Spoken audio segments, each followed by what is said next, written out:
안녕하십니까? 6월 9일 화요일 인도네시아 헤드라인 시작합니다. 첫 번째 소식입니다. 인도네시아 코로나19 확진자가 3514명으로 늘어났으며 이 중 사망 1801명, 완치 9907명으로 집계되어 5.9%의 치사율을 보이고 있습니다. 자카르타는 지난 5일부터 대규모 사회적 제한 전환기간으로 정하여 기존의 보건수칙을 준수하는 동시에 단계적으로 경제활동 재개를 허용하기로 하였습니다. 전환기간의 종료일은 지정되지 않았으며 6월 한 달간 시행 후 평가하여 연장 여부를 결정할 방침입니다. 현재 자카르타의 확진자 수는 4월 중순 이후 안정세를 보이고 있어 제한을 단계적으로 완화해도 된다고 판단하였으나 확진자 급증 가능성에 대한 경각심 유지는 필요하기 때문에 6월을 전환기간으로 정한 것입니다. 이에 6월 5일부터 종교시설이 개방되고 8일부터는 사무실 및 소매점, 관광지가 개방됩니다. 15일부터 쇼핑몰과 재래시장이 개방되어 경제활동이 코로나 이전 상태 수준으로 적용됩니다. 하지만 학교 개학은 미뤄질 가능성이 있습니다. 당초 7월 13일로 예정된 개학은 상황이 안전해지기 전까지 등교 수업은 불가하며 온라인 수업으로 대체할 것으로 알려져 있습니다. 등교 수업을 미루는 이유는 타국의 사례에서 학생들의 등교 후 확진자가 급증했기 때문입니다. 자카르타의 제한 완화로 인해 지하철 이용객 수의 증가가 예상되자 지하철 운영사는 지하철 객실 내에서 대화나 전화 통화를 금지시켰습니다. 지하철 운영사는 코로나19는 비말로 전파되기 때문에 마스크를 반드시 착용하고 다른 승객과 대화하거나 핸드폰으로 통화를 하지 말라고 공지했습니다. 개인 차량과 관련하여서는 운전자가 동거인일 경우에만 100% 탑승이 가능하며 타인일 경우 50% 내에서 탑승하여야 합니다. 또한 제한이 풀림에 따라 자카르타 차량 홀짝제가 다시 시행됩니다. 다음 소식입니다. 세계에서 이슬람 신자가 가장 많은 인도네시아가 코로나 사태로 정기 성지 순례단의 파견을 포기했습니다. 인도네시아 종교부 장관은 코로나 사태가 지속되고 있어 국민 건강과 안전을 위해 올해 정기 성지 순례 계획을 취소한다고 발표하였습니다. 성지 순례는 무슬림의 5대 의무 중 하나이며 건강과 재정 형편이 허락하는 한 죽기 전에 한 번은 참가해야 합니다. 상시 성지 순례와는 달리 정해진 시기에 모이는 정기 성지 순례는 전 세계에서 200만 명이 모이며 사우디 정부가 국가별로 참가 인원을 할당합니다. 인도네시아는 23만 명의 할당 인원을 배정받았으나 신청수가 많기 때문에 통상 7에서 10년을 기다려야 합니다. 참고로 사우디 정부는 코로나 사태로 인해 지난 2월부터 성지 순례를 중단시켰으며 올해 정기 성지 순례 진행 여부에 대해 확정을 못한 것으로 알려져 있습니다. 다음 소식입니다. 지난 3일 재무부 장관은 코로나 사태를 타개하고 경제를 안정시키기 위해 677조 2천억 루피아 규모의 경기 부양책을 발표하였습니다.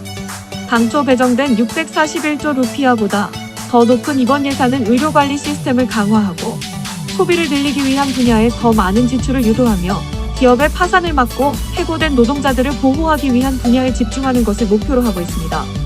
코로나 사태로 인해 인도네시아 경제 1분기 성장률은 급감하여 19년 만에 가장 큰 약세를 보이고 있습니다. 또한 국내 총생산 성장률이 올해 전망치보다 낮을 수 있으며 최악의 경우 경제 성장률이 0.4%로 위축될 것으로 예상하고 있습니다.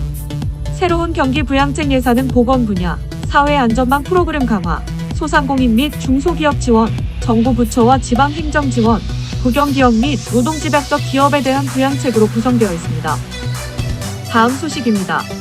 인도네시아 정부는 코로나 사태 위기에도 불구하고 14조 2200억 루피아 규모의 신규 프로젝트를 추가하여 국가 전략 프로젝트 개발을 지속할 것을 결정하였습니다. 경제조정부 장관은 이번에 추가된 89개의 신규 프로젝트는 기존의 223개 국가 전략 사업에 추가된 것이며 2024년까지 매년 약 400만 명의 인력을 고용하게 될 것으로 예상한다고 밝혔습니다. 해당 신규 사업은 15개의 도로 및 교량 사업, 13개의 댐 및 관계시설, 13개의 국경 인프라 사업 및 12개의 에너지 사업으로 구성되어 있습니다. 이외에도 철도 사업, 청수 사업, 공항, 항구, 산업단지, 기술 사업, 재련소, 방조제, 폐기물 관리 사업 등도 포함되어 있습니다. 현재 인도네시아 정부는 4조 2천억 루피아 규모의 223개 국가 전략 프로젝트를 우선순위에 두고 있으며 코로나 사태로 인해 계획 수정이 불가피한 상황이었습니다. 다음 소식입니다. 지난 3일 자카르타 행정법원은 파푸아 인터넷 차단 소송 재판을 진행하였습니다. 해당 소송은 작년 8월 파푸아에서 반정부 소요 사태가 발생하자 인도네시아 정부가 2주간 인터넷 접속을 차단하였고 이에 인권단체들이 조코이 대통령과 정보통신부 장관을 상대로 언론의 자유를 침해했다며 진행된 것이었습니다. 이날 재판부는 판결을 통해 조코이 대통령과 정보통신부 장관이 파푸아 인터넷 차단에 관해 인도네시아 국민, 특히 파푸아 주민들에게 공개 사과할 것을 명령했습니다. 또한 조코이 대통령과 정보통신부 장관이 모든 언론 종사자에게 사과하고 TV 라디오를 통해 공개 서한을 내라고 덧붙였습니다. 재판부는 인터넷 봉쇄 행위는 법률을 위반했다며 앞으로 인도네시아 모든 지역에서 인터넷 접속을 차단하거나 속도를 늦추는 행위를 반복하지 말라고 강조하였습니다. 참고로 해당 재판은 코로나 사태로 인해 온라인으로 중계되었습니다. 다음 소식입니다. 지난 4일 인도네시아 기상기후지질청은 말루쿠 북부 해상에서 규모 7.1의 지진이 발생했다고 발표하였습니다. 진앙지는 말루쿠 북부 도시 토벨로에서 134km 떨어진 지점이며 진원의 깊이는 106.9km입니다. 이날 지진이 발생하자 북부 말루쿠 지역과 술라웨시 섬, 북부 지역 상당수 주민들이 놀라 집 밖으로 대피하였고 몇몇 주택이 무너지는 피해가 발생했습니다. 기상기후지질청은 진원의 깊이가 깊어 쓰나미가 발생하지는 않겠지만 여진을 주의해달라고 당부하였습니다. 참고로 17,000여 개의 섬으로 이뤄진 인도네시아는 불의 고리로 불리는 환태평양 조산대에 있어 활화산이 120여 개에 이르고 지난해 하루 평균 32건의 지진이 발생했습니다. 다음 소식입니다.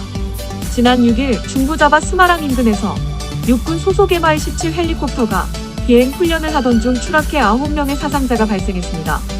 목격자들에 의하면 헬리콥터가 매우 낮게 비행하다가 지면에 닿으면서 폭발과 함께 불이 붙었다고 전했습니다. 군 당국은 사고 헬기는 비행 전 점검에서는 이상이 없었다며 사고 원인 조사에 착수했다고 밝혔습니다. 해당 헬리콥터는 러시아산으로서 작년 6월에도 추락해 12명의 군인이 사망한 사고가 있었습니다. 이에 인도네시아 의회는 작년에 이어 올해 또 발생한 추락사고 원인을 강도 높게 조사해야 한다고 촉구했습니다. 의원들은 기체 결함이 있다면 재조사에 소송을 낼 수 있고 조종사의 문제라면 교육을 더 강화해야 한다고 강조했습니다. 시청해주셔서 감사합니다. 다음 시간에 뵙겠습니다.